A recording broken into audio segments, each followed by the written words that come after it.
worlds upon worlds embedded in rock, the Vasistha portal, where myth becomes reality. Episode 3, The Threshold of Dissolution. 3.1, Lab Commotion. Outside in the prismatic lab, data alarms blared.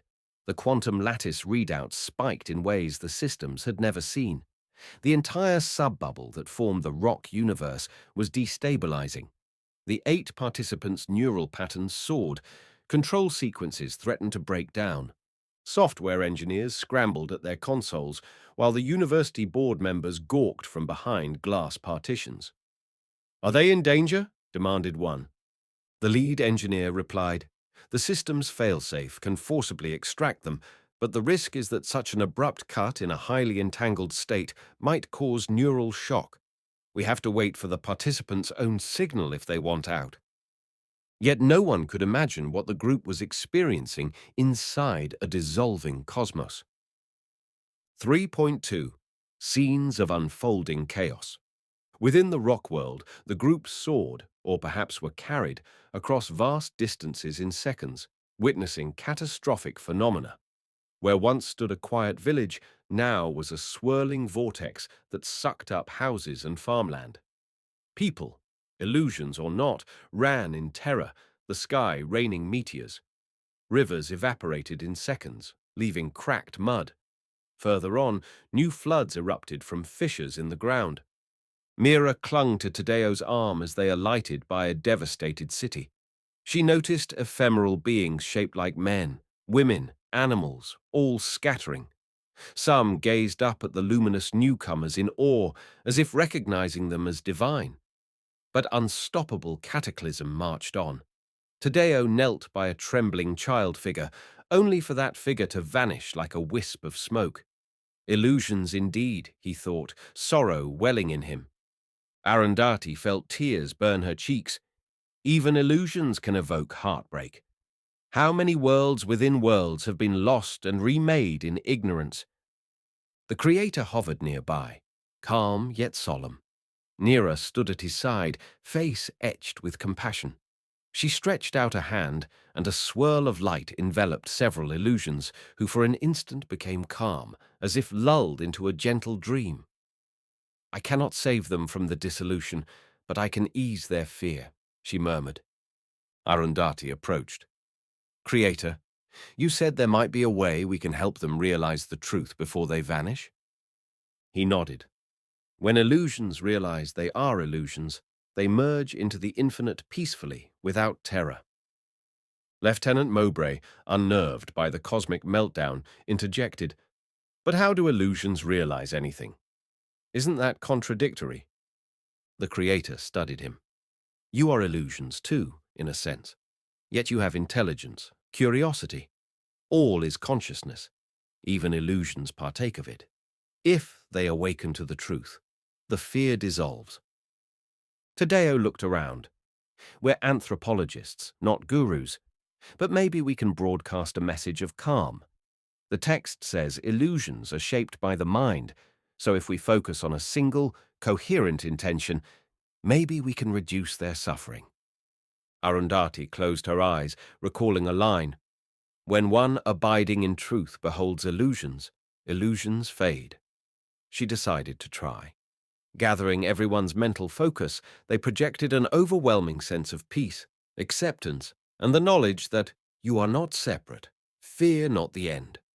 As they did this, golden waves of light radiated out from them, swirling through shattered streets and swirling floods. In its wake, illusions paused, the swirl of panic lessened. Some illusions, upon sensing the wave, dissolved gently into shimmering dust motes. Others spontaneously gained a measure of clarity, gazed upward with a peaceful smile, and vanished. It was a mass exodus of illusions, but one free of raw terror. Arundhati felt her heart lighten. We can do something. 3.3, Merging with the Infinite. High above, the sky churned with unstoppable forces. Lightning arcs carved fractal paths, and entire landmasses tore asunder. The ground itself quaked relentlessly.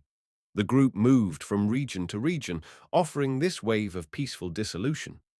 Each of them, including Mowbray, gave in wholeheartedly to the effort, consumed by compassion for these ephemeral souls. Now, the participants became more luminous themselves, an aura akin to that of the Creator enveloping them. The illusions recognized them as harbingers of cosmic change. The illusions either fled in despair or approached with reverence. Yet no matter how many illusions dissolved peacefully, the cataclysm progressed. The fundamental structure of the realm was unraveling, the local laws of physics undone. One entire mountain range floated into the sky in pieces. The oceans turned to swirling cosmic dust. Fire rained, water rose, wind howled, and storms roiled in a dizzying cacophony. The Creator turned to Neera. She looked back at him, eyes brimming. "At long last, we too must fade," she whispered. "All these eons of longing, and now I only feel relief." He placed a glowing hand over her heart. "May we both be free." Then the two turned to the anthropologists. "Thank you," said Neera. "In our final moments, I see how illusions can awaken to their inherent nature. May you carry this wisdom beyond." Arundhati felt a pang of sorrow, but also a deep serenity. She bowed. "We will." As the final wave of dissolution rippled through the environment, the Creator and Neera closed their eyes, their forms dissolving into swirling streams of gold. For an instant, the gold light expanded to fill the entire sky, painting everything in a warm, soft glow. Then that, too, began to fade. 3.4. The grandeur of cosmic dissolution. In a heartbeat, the entire environment collapsed into luminous emptiness. It felt like the group was suspended in an infinite field of white radiance, with no up or down, no horizon. They sensed each other's presence, but even their luminous outlines grew faint. In that luminous emptiness, the voice of the yoga Vasistha returned to Arundhati's mind. Thus does the cosmic dissolution take place. When the vision of diversity ends, all that remains is the indivisible infinite consciousness. Tadeo's voice whispered through the mental link, "What do we do now?" Arundhati breathed. "The illusions are gone. We stand in pure consciousness, or the simulation's representation of it. According to the text, the next step is to let go entirely, or we choose to return to our baseline. The question is, do we stay in this state?" Mowbray's voice cracked. "I'd prefer to get back to the real world. We have more research to do. We've done our job." A flicker of amused agreement from the others. They had accomplished their mission. They had witnessed the end of a cosmic cycle within the rock. Arundhati signaled the lab's AI for extraction. But something curious happened. A faint echo of a presence stirred in the white emptiness. For a split second, they glimpsed a swirl that formed the silhouette of a hooded figure. It was as if a new thought form was intruding from outside. The figure spoke in an unearthly voice. "You have seen dissolution, but have you understood creation?" Then the swirl vanished. "What was that?" Tadeo whispered. Before they could investigate, a pull tugged them upward. Their minds were wrenched from the luminous ocean. 3.5. Return to the lab. Their eyes flew open as the neural lattice helmets lifted. Harsh overhead lights, the hum of servers, the dryness of air-conditioned reality. It was jarringly mundane and overwhelming all at once. A sudden wave of vertigo struck everyone. They'd become so immersed in the rock world's illusions that reorienting to normal space was disconcerting. Lab staff rushed forward, checking vitals. The watchers on the upper walkway erupted in cheers, exclamations, or frantic questions. Arundhati gingerly sat up. "We're back." She looked at the readouts. The quantum lattice node was cycling down from a massive, entangled peak. The subbubble labeled Rock Universe had collapsed. She exchanged glances with Tadeo, Mira, and the others. Their faces conveyed wonder, sadness, and the awe of what they had just witnessed. Mowbray was pale but nodded stiffly. "That was no ordinary VR. I have no words." University board members descended into the main hall, bombarding them with questions. What did you see? Did you find proof? Are you all unhurt? Tadeo rose shakily, resting a hand on the console for support. We encountered a fully realized environment, a cosmic dimension within that rock. We saw it end. We have data logs to confirm. This is real, or as real as illusions get. Arundhati turned to the senior board member. We have terabytes of raw entanglement data. We'll need weeks to analyze. But let me say this. Yoga Vasistha was correct about illusions within illusions. This changes how we view anthropology, consciousness, and the notion of objective reality. The board looked stunned. Some started to crowd around the monitors. Others whispered excitedly among themselves. Mira approached Arundhati, eyes bright. We did it, she murmured. We might have uncovered definitive proof that these ancient myths are living simulations, shaped by mind. I wonder if we can revisit, or if that realm is truly gone for good. Arundhati thought of the swirling silhouette that had spoken in the luminous emptiness. Maybe that's not the end. The text says illusions re-emerge. Another cycle might begin. 3.6. Aftermath and Questions. For the next few days, the prismatic lab was in an uproar. Colleagues from multiple fields dissected the troves of data, verifying that no standard VR script had generated the realm. The quantum lattice logs showed self-coherence far beyond what code alone could produce. Indeed, it matched the participants' mental states in real time, generating spontaneous phenomena consistent with the Yoga Vasistha's descriptions. Media outlets got wind of the possible discovery of a real-time mythic dimension.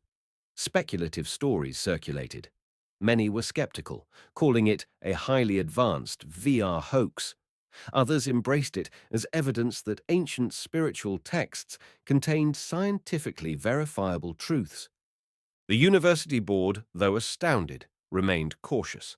They convened a closed session. In the end, they granted an extended research license to the Prismatic Lab, citing extraordinary results that require further exploration. Tadeo, Arundhati, and the others had the green light to continue, albeit with strict oversight.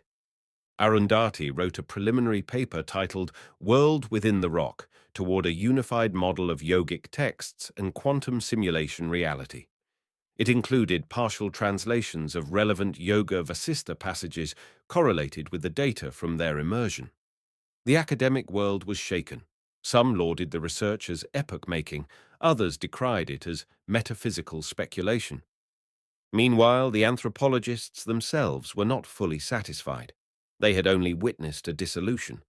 But what of the verses describing the creation or recreation of illusions? Could they watch it from the beginning? Then there was that mysterious figure's echoing words. Have you understood creation? 3.7. Hints of Another Realm. In the hush of a late evening, Arundhati was alone in her office, rereading a portion of the Yoga Vasistha. In the eternal space of infinite consciousness, infinite minds and worlds exist. As illusions end, others begin. Creation is an endless dance of notions in the cosmic mind. The entire text bristled with references to cyclical creation. She set the commentary aside and stared at the data from their immersion.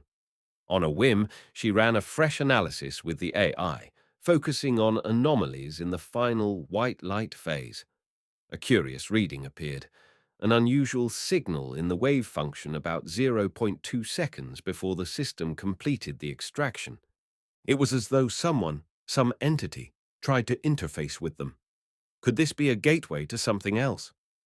Quietly, she flagged the data for Tadeo. She typed a single line of code that turned the raw wave function signals into an audio approximation. A voice-like whisper resonated. You have known dissolution, but have you known creation?